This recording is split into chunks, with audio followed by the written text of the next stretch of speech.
Ako po ulit ito, Sir Seth. Si Ian, ang inyong lingkod. Ito na ang kasunod nung una kong naibahagi. Nag-chat sa akin ang tiyo ko eh. Huwag ko daw bitinin ng mga tao. Alam niyo na kung sino yung tiyong yon. Ang bantog na mambabarang sa Cotabato. Problemado na si Kuya Tony. Dagsaan na talaga ang mga tao. Ang ikinabad trip niya ay siya ang hinahanap at hindi ako. Dumadalaw ito sa bahay. Puntahan ko umano ang mga pasyente. Ako umano ang humarap sa mga yon. Ako naman umano nagpasimula. Nagkataon namang naghahanda ako sa paparating na pasukan na, kaya tumatanggi ako noon. Pero hindi siya umaalis sa bahay. Umagang-umaga nakatungangan na ito sa may bulwagan ng tahanan namin. Halos 1 hektarya ang layo nito mula sa bahay nila Lola Soledad. Itong bahay naman ay malaki. 2 palapag at kapwa may terasa sa itaas at baba. Malawak, napapalibutan ng mga tanim na noon pa tinatanim ng angkan namin. Mga prutas. Napakahilig kasi sa mga prutas ng pamilya namin. Malayo ito sa kalsada pero may magandang kalsada na pinagawa ng pamilya namin. Papasok patungo sa lugar. Sabi ko kay Kuya Tony, huwag niyang lakasan ang boses na baka marinig pa ng tatay at yakyari talaga ako. Pinagbabawalan talagang pumasok sa pagiging albularyo nun. Kasi nadala na yung angka namin sa tanyag na si Roberto eh. Naging mas marami ang problema. Kung hindi ka pupunta dun, ipagsisigawan ko talaga dito na nanggagamot ka. Ano ba yung pag-aaral? Yayaman ka ba dyan? Kinakailangan po ba bang mag-aral sa kalagayan yung yan eh? Ang laki ng lupain nyo. Mag-uma ka na lang. Mukha ka naman magsasakay. Sa lahat ng mga kapatid mo, ikaw lang yung lago. Nangiya ka naman kuya. Sige, maghahanda ako. Naiiya ka lang kasi dyan sa mga kapitbahay mo eh. Bakit? Kasi marami ka nang niloko dyan sa panggagamot mo. Ngayon na dumagsa yung mga tao, natatakot ka, baka sabihin nila na mukha kang barya. Hintayin mo ako dyan na. Di ba may bahay naman kayong iba? Doon sa may ibaba banda. Yun na lang gamitin. Sumama ako sa kanya patungo sa kanila. Yung dating pasyente bumalik eh. Napapamura ako. Bakit niya pinabalik yung nakasaklay? Ang sabi naman nito sa akin, titingnan niya lang kung gumaling na ba. Gagaling ba yan kuya? Tingnan mo putol yung binti. Tutubuan ba yun ng binti? Sige, paasahin mo uli. Tapos kapag sa tingin mo may mga dapat gamutin, ako na yung haharap at palalalain ko. Napakadami nila kuya. Ginagamot na ni Kuya Tony. Mga haplos lamang na kagaya ng ginawa niya noon gamit ang lana, buyo at pausok. Alam niyo, ganito talaga yung tipikal na makikita sa mga ginagawa ng albularyo. Halos gabi na nung matapos. Dumating si Tatay Roy. Kagad naman akong nagkunwari. Kinalabit ko si Kuya Tony at sinabi ko kunwari tuturuan ko siya. Parang may mali dito sa proseso mo kuya eh. Kaya mo nasaktan yung kinukulam. Dapat kasi rekta pantok na lang. Lumipat ka na kasi. Huwag na dyan sa kaalaman mo. Hindi nga pwede kasi hindi naman tayo magkakatulad. Ikaw malakas ka. Ako ang basbas ko pangkaraniwan lang. Paano kung mabaliw ako? Aba, nagtuturo ka pala dyan sa albularyo, Ian. Hinahanap ka na ng nanay mo. Tony, huwag mo nang pangaraping matuto ng kaalaman namin. Ganyan na lang. Mas maganda yan kasi kanan ka. Ian, umuwi ka na. Aalis kasi kami. Napabuntong hininga ako at sinabing susunod ako. Umalis naman ang tatay pero ang totoo, hindi ako uuwi. Yun lang naman palang sadya eh. Aalis. Ako lang yung pagbabantayin sa bahay kumbaga. May katiwala naman dun. Ang isa pa nga lahing gabunan eh. Dito na ako nagmungkahi kay Tony na ilipat ng lugar ang tanggapan niya. Nahihiya naman siya doon kaya mas maganda na sa mingaw o yung walang gaanong kapitbahay. Pumayag naman ito. Tinanggal niya kaagad ang pinakamamahal niyang altar at sinabing doon daw sa lumang bahay. Ito yung nabanggit ko kanina. Yung isang bahay nila na dating tinitirahan ng mga abuela niya na nabubuhay pa. Medyo maraming kailangang gawin doon. Ang sukal na kasi at tapos kinapitan na ng mga baging ang bahay na ito. Isang palapag lang yon, bungalow na maliit pero magandang gawing tanggapan. Walang pahipahinga nun. Nilinis namin ang lugar. Nagsiga. At sa tingin ko ay pasado 10:00 na ng gabi nun. Saka pa lang ako umuwi. Ang nabutan ko o yung katiwala naming lalaki at yung kapatid kong naisama ko na sa bahay ni Kuya Tony. Pangalanan natin itong Greg. Natutulog ito at naroroon sa may sala. Papanik na sana ako ng bahay dahil magpapahinga na ako nang bigla namang dumating si Kuya Tony. Tinawag ako nito sa may bintana. Mabuti at tinali yung aso nun. Kung sakaling napakawalan, wala na ito. May 2 aso kasi kami na Australian Blue Heeler.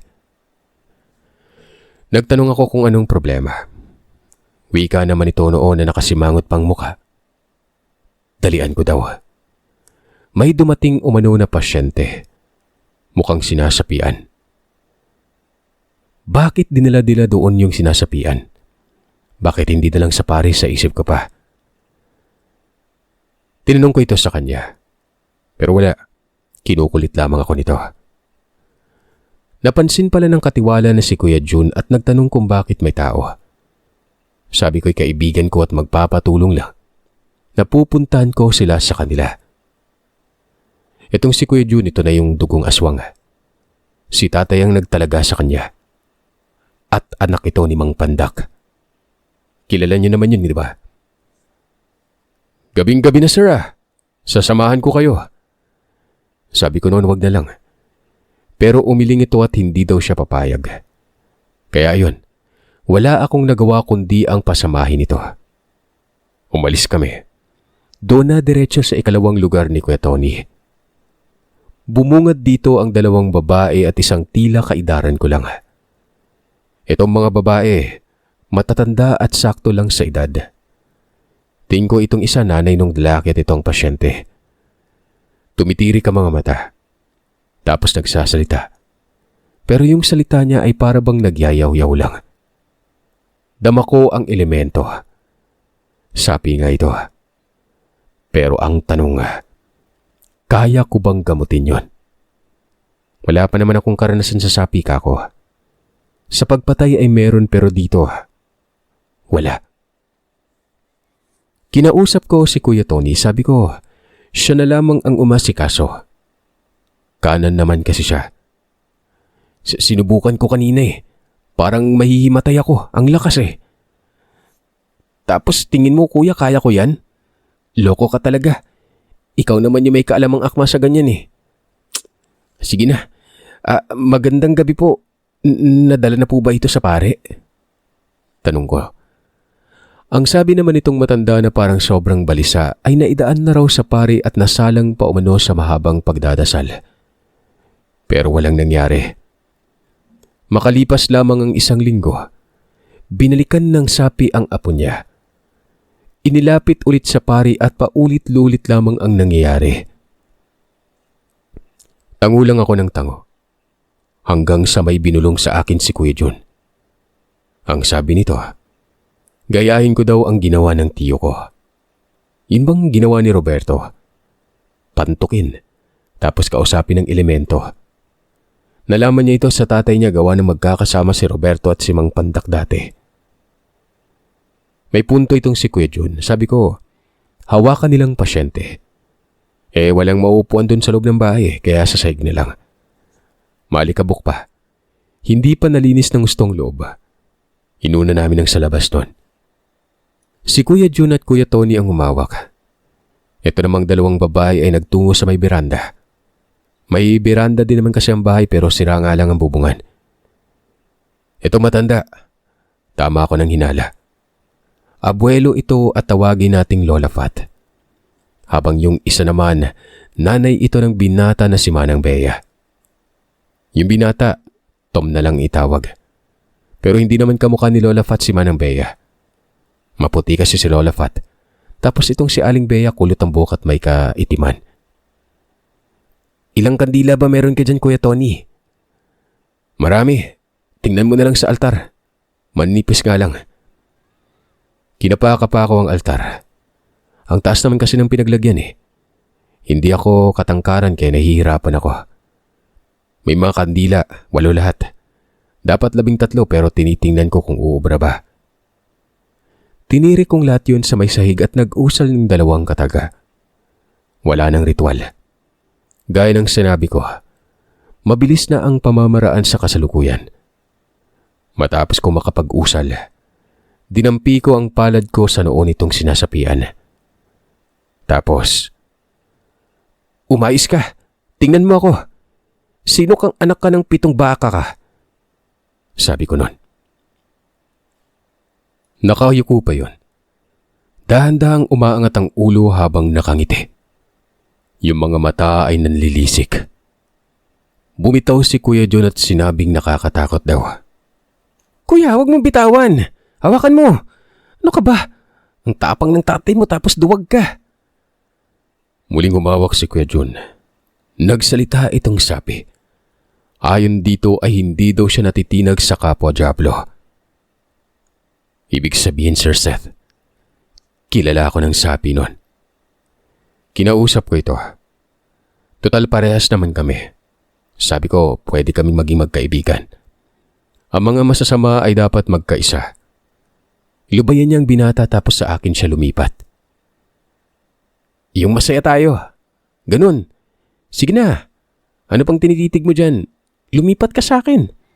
Mas maganda kasi nga magagamit mo yung katawan ko sa karahasan. Etong sino Kuya Tony at Kuya Jun. Nakatitig sa akin ng pagkasama-sama nun. Kinindatan ko naman pero bumitaw si Kuya Tony at hinila ko. Dinala sa may silid. Ang sabi noon na may agam-agam sa mukha. Bakit ko daw palilipatin sa katawan ko? Kapag nangyari yun ay mas lalala umano. May abilidad pa daw ako tapos sasapian ako ng Diablo.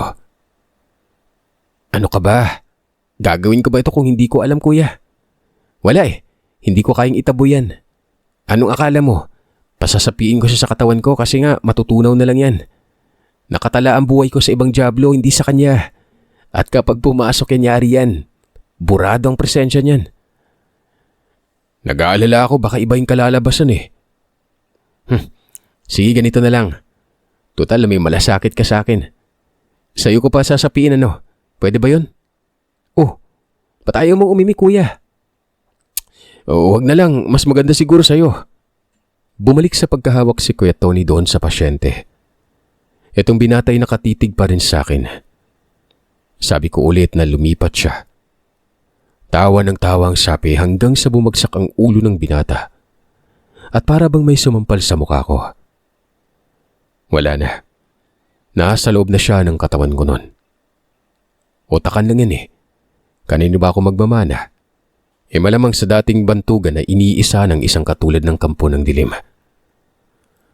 Walang reaksyon sa katawan ko. Hindi ko alam kung anong nangyayari sa kanya. Pero panigurado akong tunaw yon. Kumuha ka ng tubig, Kuya. May tubig ba dito? Wala. Kumuha ka na lang doon sa kabilang bahay. Painumin mo yan. Magaling na yan. Talaga? Gumaling na to? Para namang hindi eh. Tingnan mo na kayo ko oh. Natutulog yan. Sige na. Kuya Jun, pahigain mo na lang dyan sa may sahig. Mamaya gigising na yan. Pinahiga naman ni Kuya Jun ang binata tapos ilang mga sandali ay gumising na ito. Pinainom ng tubig yon. Samantalang yung mga kasama niyang nasa labas ay kinausap ko. Na kailangan ko mapunta ng bahay nila kasi alam ko namang hindi lang nag-iisang elemento doon. Malamang may iba pa. Yung namumuno ay ito ang sumapi. Burado na sa katawan nito mang sapi. Itataboy na lamang yung naiwan sa bahay nila. Sabi naman ng nanay ng binata, gumaling na ba umano ang anak niya? Opo, magaling na. Pero dito lang muna siya. May koneksyon pa po siya sa kadiliman eh.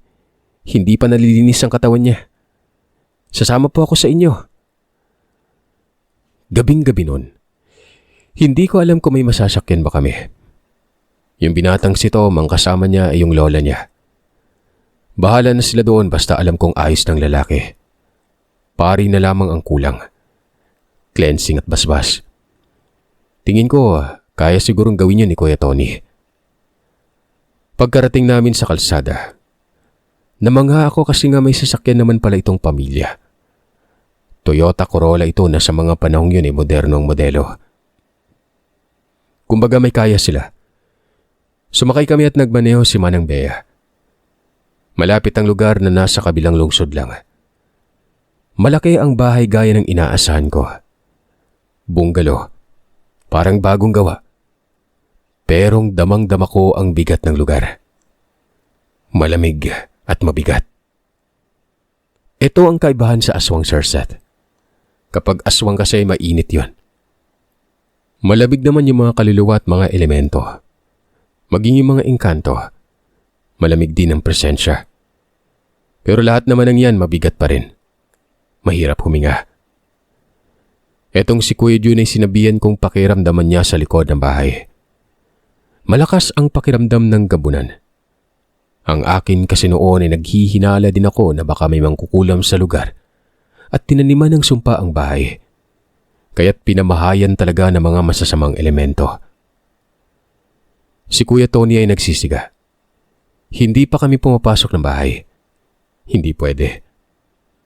Hinayaan ko si Kuya Tony kasi nga kanan ang kanyang kalaman. Hindi ko na pwedeng gawin yung kanina na pasasapiin ko kasi nga nasa proseso yun ng pantok. Etong nasa lugar itataboy lang. Nangangamoy kamangyan dawa ng dala ito ni Kuya Tony. At syempre ang paboritong gamit, dahon ng buyo. Hindi talaga nawawala sa kanya. Magkakaparehas lamang ng bisa ang buyo at panyawan. Lilinawin ko lang. Alam kong kahit papanay sinusunod ko ang landas ni Tio Roberto. At may mga bahagi siyang hindi pa naisisiwalat.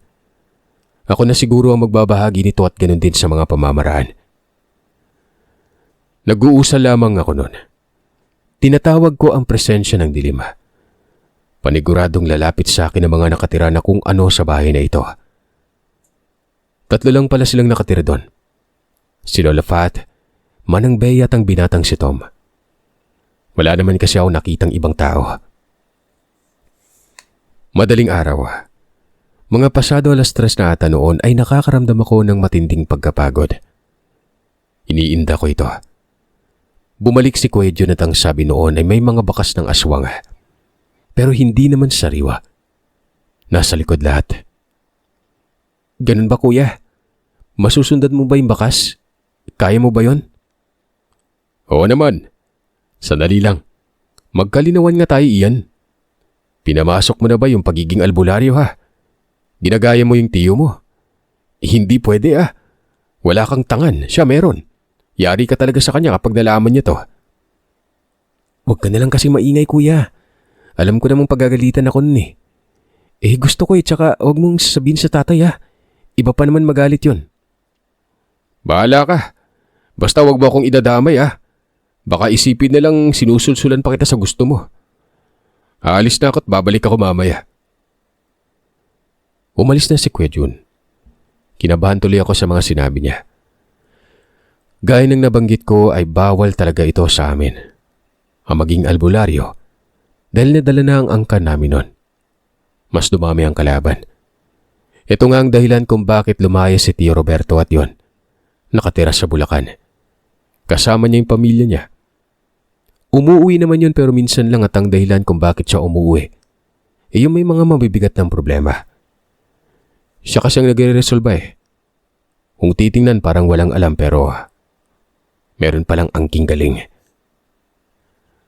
Ito na. Ito na at nararamdaman ko nang nagpapaikot-ikot na yung mga elemento sa kinatatayuan ko. Sabi ko kay Kuya Tony, lumabas lahat ng mga elemento.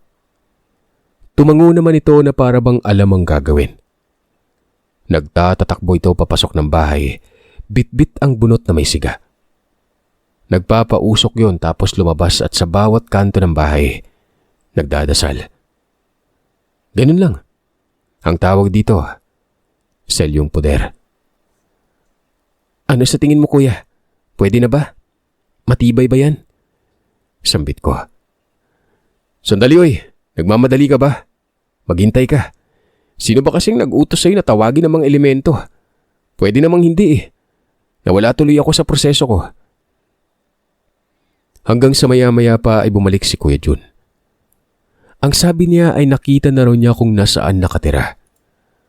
At ang bakas ng aswang na ito, galing sa kubot.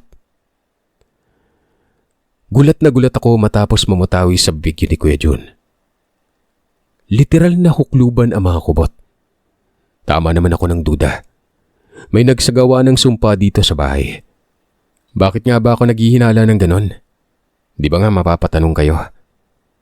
Ganito kasi yan. Bago yung bahay, paniguradong may bendisyon yan. Hindi ito papasukin ng mga negatibong enerhiya. Maliban na lamang kung may nagtanim na sumpa. Pwedeng bungo o pwedeng buto ng bata. Pwedeng tela na may orasyon at marami pang iba. Parehas na konsepto ito sa sumpa ng bituka. Pero ang sa tingin ko ay ginawa noong salarin. Kamalasan. Lumapit ako kay Manang Bea. Nagtanong ako kung bago ba may mangyari sa anak niya, may mga naganap na ba nun? Sinabi niya na namatayan daw siya ng isang anak at namatay din yung asawa niya. Dati pa palang may nangyari. Malakas ang kutob ko na kamalasan talaga yung naitanim. Nasa likod ng bahay ang bakas. Malamang doon itinanim. At kung hindi ako nagkakamali, mga buto ng sanggol. May pangbungkal ba kayo dito, Manang Bea? Kuya Tony, walang silbi yung ritual mo dyan. May sumpa ng bahay at natitiyak kong nasa likod. Sabi naman ni Manang Bea ay may mga pangbungkal daw. May pala at naroroon ito sa likod banda. May toolroom sila at kagamitan daw ito ng yumao niyang asawa. Anong sumpa iyan? Wala naman akong nararamdaman . Sagot naman ni Kuya Tony. Wika ko naman na hindi talaga mararamdaman kapag nakabaon sa lupa gawa ng pangtago ng presensyang lupa. Tumingin ako kay Kuya Jun at kaagad namang naintindihan ang ibig kong ipahiwatig sa kanya. Nauna ito sa likod. Nakasunod naman kami noon kasama na si Manang Bea. Si Kuya Jun ay nakatayo sa gilid ng puno ng makopa. Ang sabi ay naroroon daw banda. Nakikita kong ang itim na ng mga mata niya. Kagad kong binulungan na huwag siyang mag-anyong aswang. Para kasing susumpungin . Tumango ito at lumayo. Etong si Kuya Tony ay binungkal kaagad ang parte na pinagkakatayuan ni Kuya Jun. Hindi pa nakaabot ng isang dangkal. May tinamaan ng bagay. At kung hindi ako nagkakamali, mga buto. Ito lang yung kinagandahan sa abilidad ko kasi nga ang lakas ko sa pangitain. Ang mga hula ko ay hindi ko yun iniisip lang. Sadyang may nakikita akong mga pangitain nun. Hindi man diretso sa isang bagay pero alam ko ang mga sagot. Napapatango ako. Sumpa nga. Pinaalis ko yun at alam niyo bang kasabay noon ay gumaan na ang presensya ng lugar. Nawala ang mga elemento. Sinabi ko kaagad kay Kuya Jun na dalhin kami sa kung saan nakatira ang kubot. Hindi na nagsalita. Naglakad na ito. Si Manang Bea ay sinabihan kong huwag nang sumama at kami na lamang at kung maaari ay balikan na lamang niya ang pamilya niya na iniwan namin doon sa isang bahay nila Kuya Tony. Malapit lang ang bahay ng sinabi ni Kuya Jun. Mga 2 hektarya lang ang layo. Malaking bahay at 2 palapag yon.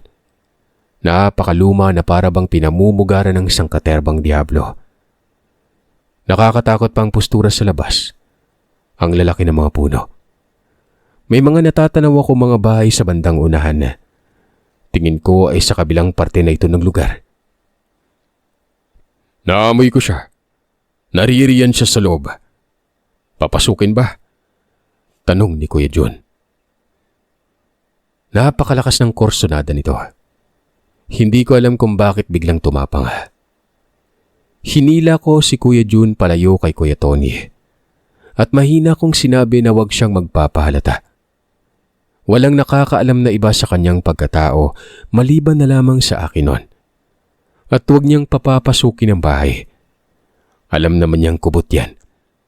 Malakas ang gabunan pero kapag tinamaan ng talandro ng kubot, sibak talaga ito. Ako nang bahala, Kuya. Kuya Tony, Alam mo na ba yung gagawin?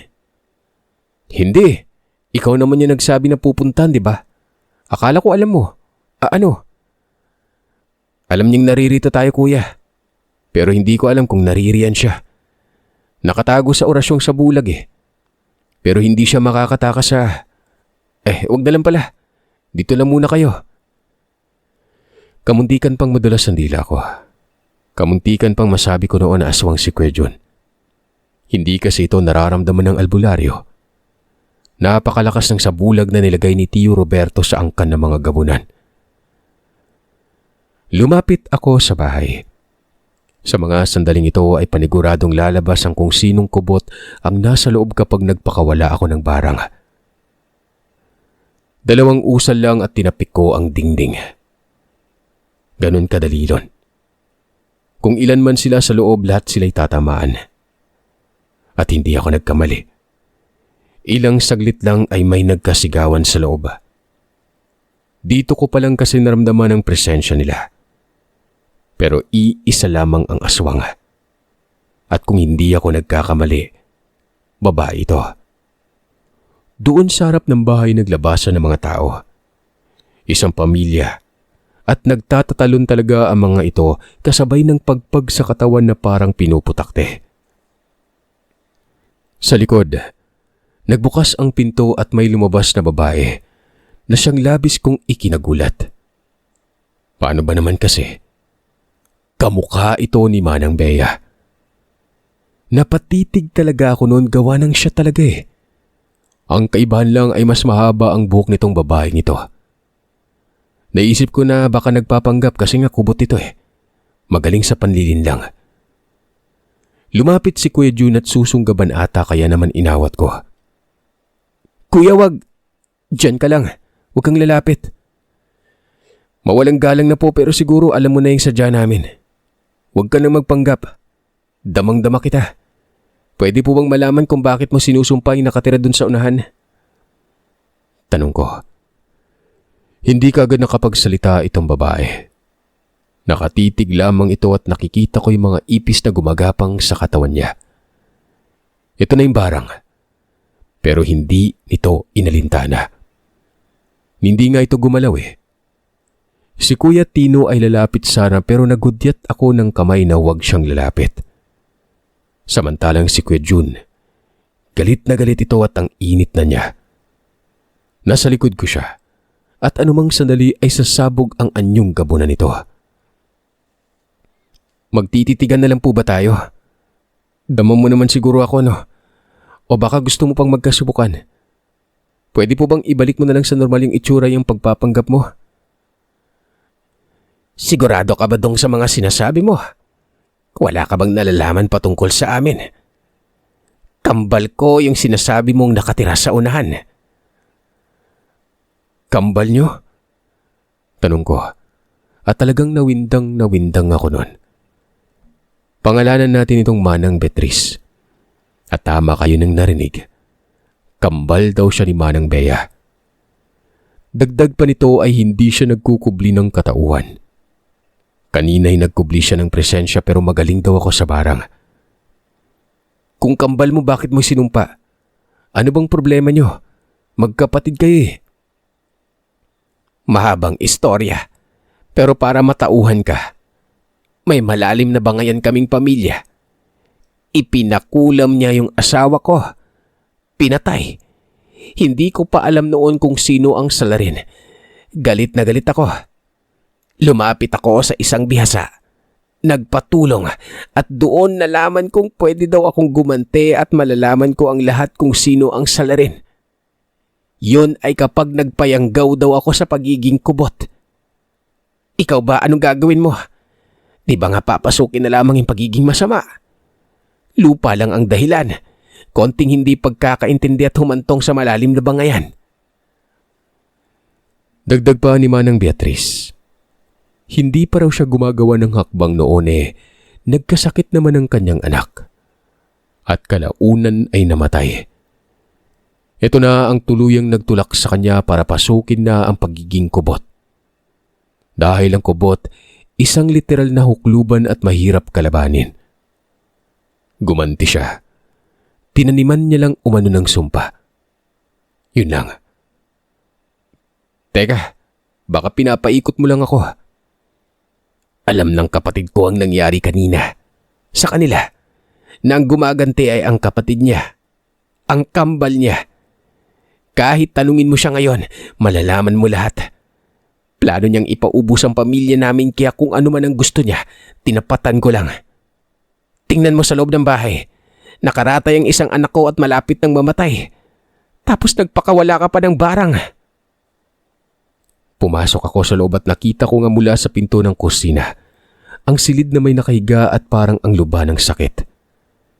Nasa bandang likod na kapabor ang silid na yon, kaya malinaw na malinaw sa akin ito. Binawi ko ang barang at tinapik ko ng palad ng lupa. Napapakamot ako ng ulo. Parang lumalabas na niloloko lamang kami nung si Manang Bea. Kaya pala kapag kausap ko siya, ang likot ng kanyang mga mata. Hindi pala pag-aalala yon kung hindi may kinukubli.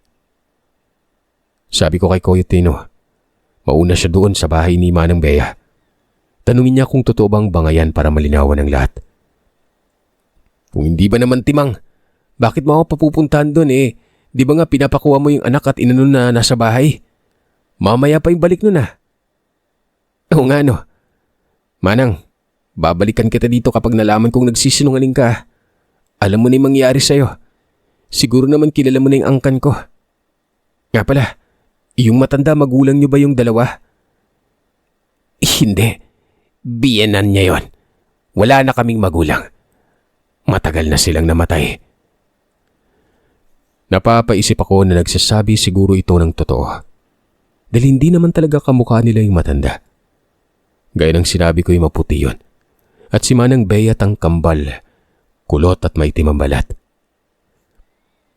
Sabay kaming nagtungo sa bahay ni Manang Bea.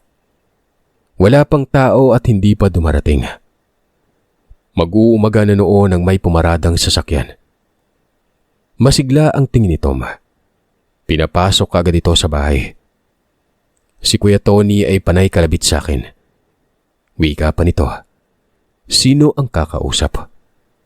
Sabi ko mamaya na kapag nabigyan ng pagkakataon. Lalapit naman yan. Naroroon lang kami sa likod ng bahay. Nakatambay. Kumakalamang tiyan at ang hapdi pa ng mga mata. Si Kuya Tom ay pabalik-balik doon sa bahay nila Manang Beatrice. Siya yung nagkusa eh. Aalamin daw niyang kinikilos. Mukhang wala daw siyang tiwala sa kabila ng mga sinabi nito. Nang magtungo si Manang Bea sa likod ay ako na ang lumapit. Kinamusta ko siya at sabi niya ayos lang. Pero makikita sa mukha nito na tila ba hindi ito masaya. Ganun pa rin ang likot ng mga mata niya. Dito na ako nagbukas ng usapan patungkol sa bangayan ng dalawang pamilya. Sabi ko ay may natuklasan ako at kung sakaling totoo ang lahat, iiwan namin sila doon. Napatitig sa akin si Manang Bea. Nagtanong kung ano ang meron. Sino po yung nagsimula, Manang Bea? Sino yung nanggulo? Ikaw po o yung kakambal niyo? Paano ka naman nakarating sa kakambal ko? Siya po yung nagtanim ng sumpa dito. At may dahilan. Pinagmulan lupa lang. Tama po bang ikaw ang unang nanghamak? Napayuko si Manang Bea. Umupo sa isang banda. Alam kong aamin na ito. At sana'y magtugma sa sinabi ni Manang Beatrice. Dahil kung hindi, babarangin ko talaga silang lahat. Inaksaya lang yung oras namin eh. Dapat pala tinanong ko muna ito bago pa sinimulan yung pagsapi sa akin ng elementong nakakapit sa kanyang anak. Dapat inalam ko muna yung mga posibleng dahilan. Rekta-rekta na lang kasing ginawa ko noon. Napatulala ako na may sabihin si Manang Bea.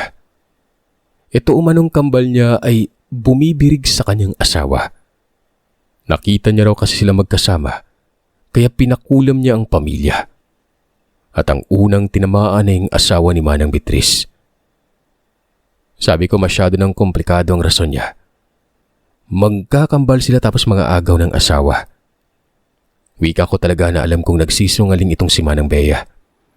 At kapag hindi nagsabi ng totoo ay magpapakawala ako ng barang at ang tatamaan lamang nito ang taong nagsisinungaling sa loob ng kanilang pamilya. Ayun, naiba ng paksa. Titulo umano ng lupa ang dahilan. Naiinggit daw siya sa kakambal niya kasi nga ito umano ang pinapaboran sa iri-arian nung mamatay ang kanilang ama. Mas gusto niyang manirahan doon banda sa may tinitiran daw nila Manang Beatriz. Yun ang napag-usapan nilang pamilya noon pero hindi ito lumabas sa dokumento. Gusto niyang ipaayos pero hindi naman daw pumayag ang kanyang kapatid. Nung kasalukuyang pinagpaplanuhan ng lahat. Pumayag ito pero tumanggi na paglabas ng papeles. Galit na galit siya. Nag-away daw sila. Walang isang salita itong si Manang Beatriz. Sabi pa niya. Ako noon nagdidilim yung paningin ko. Sarap mag-uusal sa daliri tapos gilitan sa leeg si Manang Bea. Magkapatid sila kung ano man yung bangayan pag-usapan na lang. At hindi na idadaan pa sa pagpapakulam. At kung walang magagawa, iti wala talaga. Inamin ito ni Manang Bea na siya ang unang nagpakulam. Tapos tingin ninyo, gumaganti kasi nga nagkasakit ang kanyang asawa at kagad namatay. Kaya nagsalita na sila ng kulam. Hanggang sa tinamaan ng kanyang anak. Pero hindi naman daw napapagaling noong mangkukulam na nilapitan niya. Maging ang pare. Paano gagaling ang isang sumpa, Manang? Hindi gagaling ang isinusumpa hanggat hindi naalis yung sumpa. Nakaratay ang anak na isa ni Manang Beatriz. Tingin mo, anong mangyari doon?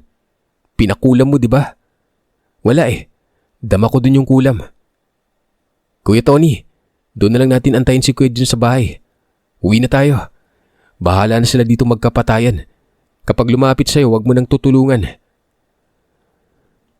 Umalis kami noon. Nakarating na lamang doon sa isang bahay ni Kuya Tony. Bitbit ko pa rin ang matinding inis. Nasuntok ko pa ngayong pader eh. Magkapatid tapos nagkakatablahan. Si Kuya Jun ang bumalik ay yamot na yamot. Nayaw-yawan daw siya ni Manang Bea. Huwag na daw kaming bumalik doon. Wika ko naman kay Kuya Jun na hindi na talaga kami babalik. Magsasagawa ako ng barang. Isisingit ko lang para naman maging thrill ang labanan nila. Basta walang mapaglagyan ng inis ko. Malaking oras ang sinayang namin dahil lamang doon. Tama talaga na pinakinggan muna dapat ang bawat panig bago gumawa ng aksyon. Gaya ng ginawa ko. Dahil kung pinatay ko kagad si Manang Beatriz, uusigin talaga ako ng konsensya. Baka ikabaliw ko pa. Kinabukasan ay dumalaw si Manang Beatriz. Si Kuya Tony ang nakausap. Wala ako dun eh. Nasa bahay namin ako. Nalaman ko na lang lahat kay Kuya Jun. Pinuntahan niya daw. Kasi nga namarka niya si Manang Beatriz noon. Kako naman hayaan na yon. Kung anumang sadya noon ay paniguradong walang saysay. Sa naiisip ko ay baka hihingi ng tulong. Tingin ko ay namatay ang anak. At natitiyak kong kaya nangihingi ito ng tulong kasi nga baka nagdududa yun na pumapanig ako sa kapatid niya. Never. Pagsapit ng hapon ay dumating si Kuya Tony at ang sabi, wag na lang daw kami makisali. Ano bang ginagawa natin? Di ba nga hahayaan natin sila? Ayos naman yung desisyon mo pero may mga inosente iyan. Hahayaan mo ba yun? Tingin ko kinakailangan pundin si Manang Bea eh. Yun yung dapat pantukin eh. Napapatango ako. Kako ako ng bahala. Binarang ko. Barang na hindi mamamatay kung hindi mapaparis siya. Para na rin hindi na gumawa pa ng hakbang na ikakasama ng ang kanila. Isang linggo ang nakalipas ay nalaman kong namatay si Manang Beatriz. Pinatay ang kapatid. Kaya naman hindi ko na talaga hinayaang mabuhay pa itong isa. Sabay-sabay na sila at kung sinong maiiwan, pinagpala. Wala namang mangyari sa mga ito eh. Kayo ba? Kaya nyo kayang gawin yan sa kadugo lalo na sa kapatid? Di ba nga nakakasuklam? Masahol pa. Sa demonyo.